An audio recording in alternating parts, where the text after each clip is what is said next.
চলে আসলাম আরও একটা নতুন রেসিপি নিয়ে আপনাদের মাঝে। খুবই মজাদার, খুবই টেস্টি ঠান্ডা ঠান্ডা ম্যাঙ্গো মিল্কশেক রেসিপি আপনাদের সাথে শেয়ার করার জন্য। আসসালামু আলাইকুম, welcome back to my channel. সবাই কেমন আছেন? আশা করছি সবাই ভালো আছেন, সুস্থ আছেন। আপনারা যে যেখান থেকে আমার ভিডিওটি দেখছেন একটা লাইক দিয়ে ভিডিওটি দেখা শুরু করবেন, আর আমি আশা করব ফুল ওয়াচ দিবেন। তো এখানে আমি কিছু আম নিয়ে নিলাম ম্যাঙ্গো মিল্ক শেকটা করার জন্য। তো এখন আমি আমগুলা কেটে নিচ্ছি। তো আমার আমগুলা কাটা হয়ে গেলে এখন আমি আমগুলা ছুরির সাহায্যে একদম পিস পিস করে নিব। এভাবে কেটে নিলে খুব সহজে আর খুব তাড়াতাড়ি এই কাজটা হয়ে যায়। তো আমি সবগুলা আম কিন্তু এভাবে কেটে চামচের সাহায্যে খোসা থেকে উঠিয়ে নেব। আপনারা চাইলে কিন্তু এভাবে ম্যাঙ্গো মিল্ক শেকটা করে খেয়ে দেখতে পারেন, খুবই মজা লাগে। তাই তো আমার সবগুলা আম কিন্তু কাটা হয়ে গেছে। এখন হচ্ছে আমি ব্লেন্ড করে নিয়েছি। তো আমগুলো আমার ব্লেন্ড করা হয়ে গেছে। এখন আমি আমের পিউরিগুলা একটা বাটিতে ঢেলে নিলাম। এদিকে চুলায় একটা পাতিল বসিয়ে তার মধ্যে দিয়ে দিলাম 1 লিটার দুধ গরম করার জন্য। তো আমি দুধগুলা কিছুটা গরম হয়ে আসলে দিয়ে দিলাম আবারও গুঁড়া দুধ। আমি পরিমাণটা বলছি না গুঁড়া দুধের, আপনারা যে যেরকম ঘনত্ব চান ওই রকম দিবেন। আমি কিন্তু ফুটান্ত দুধের মধ্যে গুঁড়া দুধ দিই নাই, তাহলে দলা পেকে যেতে পারে। দুধগুলা একটু গরম হয়ে আসতে আমি গুঁড়া দুধটা দিয়ে মিক্স করে নিয়েছি। তার মধ্যে দিয়ে দিলাম অফ ক্যামেরায় কিছুটা চিনি। তারপরে হচ্ছে আমি আমের পিউরি দিয়ে দিলাম, প্রায় হাফ কাপেরও বেশি হবে। তো দিয়ে আমি একটা হ্যান্ড উইক্সের সাহায্যে আমি ভালোভাবে ফেটিয়ে নিচ্ছি। আমি এখন আরও কিছু আমের পিউরি দিয়ে দিলাম। প্রায় আমার 1 কাপের মতো লেগেছে এখানে আমের পিউরি।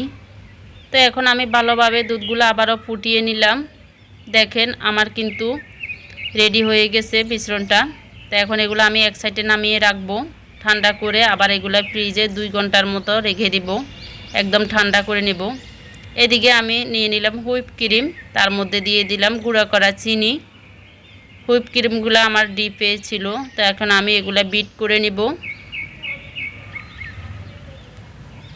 খুব ভালোভাবে আমি এগুলো বিট করে নিব।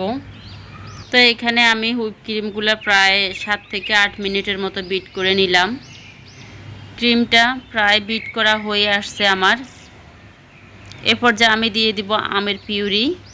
আমি এখানে 3 টেবিল চামচ আমের পিউরি দিলাম।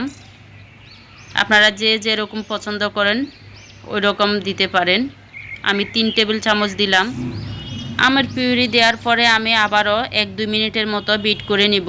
তো আপনারা যদি এই হুইপ ক্রিমটা না দিতে চান বা বাসায় না থাকে, আইসক্রিমটা দিয়েও কিন্তু এই মিল্ক শেকটা বানাতে পারেন।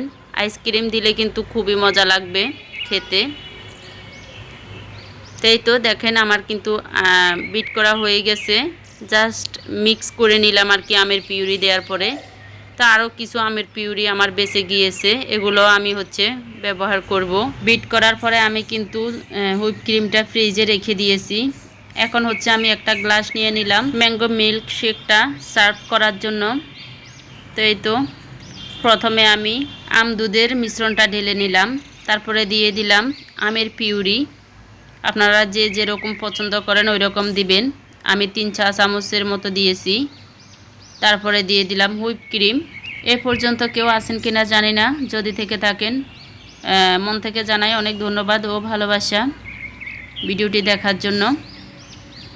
তো একে একে আমি সবগুলো দিয়ে নেব। হুইপ ক্রিমটা আমার দেয়া হয়ে গেছে। এখন আমি কিছু আমের পিস দিয়ে দিলাম এভাবে। আপনারা যারা আজকে নতুন আমার চ্যানেলটি ভিজিট করছেন, আমার রেসিপিটি ভালো লাগলে চাইলে আমার চ্যানেলটা সাবস্ক্রাইব করে আমার পাশে থেকে যেতে পারেন। যারা ফেসবুক থেকে দেখছেন আমার ভিডিওটি, রেসিপিটি ভালো লাগলে চাইলে আমার পেজটি ফলো দিয়ে আমার পাশে থেকে যেতে পারেন। আর অলরেডি যারা ফলো সাবস্ক্রাইব করে দিয়েছেন তাদেরকে জানাই অসংখ্য ধন্যবাদ। এই তো আমার ম্যাঙ্গো মিল্ক শেক রেডি হয়ে গেছে। একদম ঠান্ডা ঠান্ডা, খেতে কিন্তু অসাধারণ লেগেছে, খুবই মজা লেগেছে আমাদের কাছে। তো আমার ম্যাঙ্গো মিল্কশেক রেসিপিটি আপনাদের কাছে কেমন লেগেছে কমেন্ট করে জানাতে ভুলবেন না। আর ভিডিও নিচে কেউ স্প্যাম কমেন্ট করবেন না। বন্ধ করেছি, আপনিও আসবেন, এগুলা স্প্যাম কমেন্ট তো আজকে এই পর্যন্ত, আবার নতুন কোনো রেসিপি নিয়ে আপনাদের মাঝে চলে আসব। সে পর্যন্ত সবাই ভালো থাকবেন, সুস্থ থাকবেন। ভিডিওটি দেখার জন্য অসংখ্য ধন্যবাদ। আসসালামু আলাইকুম, আল্লাহ হাফেজ।